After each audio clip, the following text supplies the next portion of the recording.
नमस्कार। याज्ञवल्क्य स्मृति व्यवहार अध्याय के भाग 2 में आप सभी का स्वागत है। अब हम आज से याज्ञवल्क्य मुनि के अनुसार वाद विवाद, कानून, साक्षी, प्रतिवादी, वादी, इनके बारे में उन्होंने ग्रंथ में जो लिखा है उनके बारे में अध्ययन करेंगे। हम ये पहले वाले वीडियो में पढ़ चुके हैं कि याज्ञवल्क्य स्मृति महर्षि याज्ञवल्क्य के द्वारा रचित 3 अध्याय में विभक्त है, जिसमें आचार अध्याय, व्यवहार अध्याय और प्रायश्चित अध्याय। हमारे पाठ्यक्रमानुसार व्यवहार अध्याय का हम अध्ययन करेंगे। व्यवहारान् नृपपश्येत्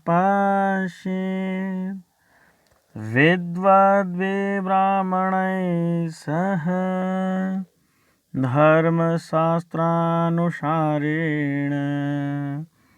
क्रोध लोभ विवर्जित। क्या कहा? नृपः राजा, क्रोध लोभ विवर्जित। क्रोध लोभ विवर्जित का अर्थ हुआ क्रोध और लोभ को विवर्जित करके, त्याग करके, छोड़ करके। विद्वद्भिः ब्राह्मणैः, विद्वान ब्राह्मणों के साथ, विद्वद्भिः ब्राह्मणैः सह, विद्वान ब्राह्मणों के साथ यानी नीति के ज्ञाता ब्राह्मणों के साथ धर्मशास्त्रानुसारेण, धर्मशास्त्र के अनुसार व्यवहारों अर्थात वादों और मुकदमों को पश्येत, देखे, उन पर विचार करे। पूरे श्लोक का अर्थ क्या हुआ कि राजा क्रोध और लोभ का त्याग करके, नृपः क्रोध लोभ विवर्जित, क्रोध और लोभ का त्याग करके नीति के विद्वान, विद्वद्भिः ब्राह्मणे, नीति के विद्वान ब्राह्मणों के साथ धर्मशास्त्रानुसारेण, धर्मशास्त्र के अनुसार व्यवहारान, व्यवहार कहते हैं वाद विवाद यानी कि वादों और मुकदमों को पश्येत, देखे, उन पर विचार करे, उन पर मनन करे। आगे राजा की अनुपस्थिति हो तो उसमें धर्मज्ञ ब्राह्मण की नियुक्ति की जाती है। देखते हो क्या कह रहे हैं ये कि श्रुताध्ययन संपन्ना धर्मज्ञा सत्यवादिन राजा सभासदं कार्य रिपौ मित्रे च ये समः। क्या कहा?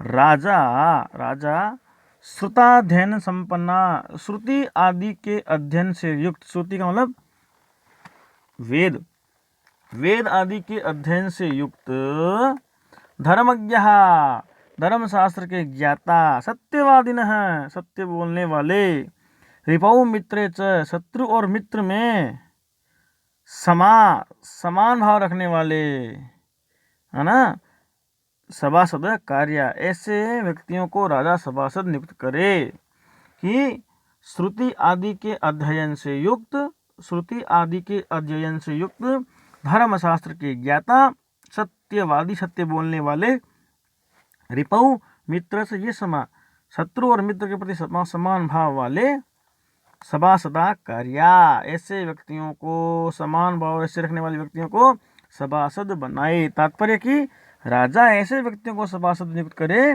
जिसने वेदों का अध्ययन किया हो, जिसने धर्मशास्त्र का ज्ञान हो और जो सत्य बोलने वाला हो, सत्यवादी हो। रिपु और मित्र, शत्रु और मित्र दोनों के प्रति समान भाव रखे, अर्थात राग द्वेष से मुक्त हो। ऐसे व्यक्तियों को राजा को क्या बनाना चाहिए? सभासद नियुक्त करना चाहिए। अब धर्म विरुद्ध जो सभासद है, जो धर्म के विरुद्ध आचरण करते हैं, ऐसे सभासद, उनको दंड कैसे दिया जाए, देखो बताएंगे। अपश्यता कार्यवशात् व्यवहारान् नृपेण तु सभ्यैः सह नियोक्तव्यो ब्राह्मणः सर्वधर्मवित्। क्या कहा? कार्यवशात व्यवहारात अपश्यता, किसी कार्यवश व्यवहारात अपश्यता, व्यवहार न देख पाने पर, मुकदमा देख न पाने पर, वाद विवाद न देख पाने पर तू नृपेण राजा के द्वारा सभ्य सह सभाजनों के साथ सर्वधर्मविद ब्राह्मण नियुक्तव्य, सभी धर्मों को जानने वाला ब्राह्मण नियुक्त कर देना चाहिए। अर्थात राजा किसी कार्य में व्यस्त होने के कारण व्यवहार न देख पाए तो इस कार्य के लिए किसी योग्य ब्राह्मण को सभासदों को साथ लेकर नियुक्त कर देना चाहिए। राजा की अनुपस्थिति में या राजा किसी कार्य में यदि व्यस्त है तो राजा के अनुपस्थिति में वो जो योग्य ब्राह्मण हैं वो सभासदों को साथ लेकर नियुक्ति कर दी जाए उसकी, उस कार्य को, राजा के कार्य को करने के लिए। अब क्या कह रहे हैं कि जो सभासद है उसमें स्नेह, लोभ या भय कुछ भी नहीं होना चाहिए, धर्म के विरुद्ध नहीं चलने चाहिए, धर्म के नियम के विरुद्ध कभी आचरण नहीं करने चाहिए, ऐसे सभासदों का चयन होना चाहिए। कि रागाल्लोभाद् भयाद्वापि स्मृत्यपेताधिकारिण सभ्या पृथक् पृथक् दण्ड्या विवादाद् द्विगुणं दमम्, विवादात् द्विगुणं दमम्। क्या कहा? रागात, लोभात, भयात वा, राग का मतलब स्नेह, स्नेह से, लोभ से या भय के अपि, वा अपि स्मृति, वशीभूत होकर जो अपेत आदि कारिणः, व्यवहार में अपेत अधिकारी यानी धर्म के या नियम के विरुद्ध आचरण करने वाले सभ्यः सभाजनों से विवादात द्विगुणम, उस विवाद के पराजय के निमित्त जितना द्रव्य होता है उस द्रव्य से दुगुना द्रव्य, दमम दंड्या पृथक पृथक, अलग अलग दंड स्वरूप लेना चाहिए। अर्थात किसी के प्रति राग, लोभ या भय के वशीभूत होकर यदि कोई सभासद अपेदाधिकारिण है, यदि धर्म के विरुद्ध आचरण करे तो सभ्य विवादात द्विगुणम, तो उस विवाद के पराजय के निमित्त जितना भी द्रव्य हो उस द्रव्य का दुगना अलग अलग दंड स्वरूप लेना चाहिए उस सभासद से। और क्या कहा? कहा कि व्यवहार के विषय क्या क्या हैं ये बताएगा। देखो कि स्मृत्याचार व्यपेतेन मार्गेणादर्शित परे आवेदयति चेद्रागै व्यवहार पदाम ही तत। क्या कहा कि स्मृत्याचार व्यपेतेन यानी धर्मशास्त्र और आचार के विरुद्ध, धर्मशास्त्र और स्मृति यानी धर्मशास्त्र और आचार के विरुद्ध क्या होता है? मार्गेण आदर्शित, धर्मशास्त्र और आचार के विरुद्ध मार्ग से दूसरों द्वारा पीड़ित होकर, आदर्शित परे दूसरों के द्वारा पीड़ित होकर, चेत राज्ञ आवादयति यदि राजा निवेदन करे,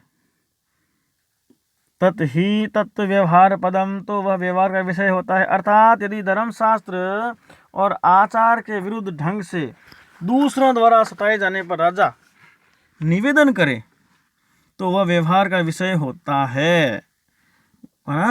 क्या कहा कि यदि धर्मशास्त्र और आचार के विरुद्ध ढंग से दूसरों द्वारा सताए जाने पर राजा निवेदन करे तो वह व्यवहार का विषय होता है। आगे क्या कहा कि व्यवहार की कार्रवाई कैसे की जाए, है ना, उस कार्रवाई को, लिखित कार्रवाई को प्रारंभ कैसे किया जाए, उसकी रूपरेखा कैसे बनाई जाए बताया जा रहा है कि प्रत्यर्थिनो आग्रतो लेख्यं यथा वेदितमर्थिना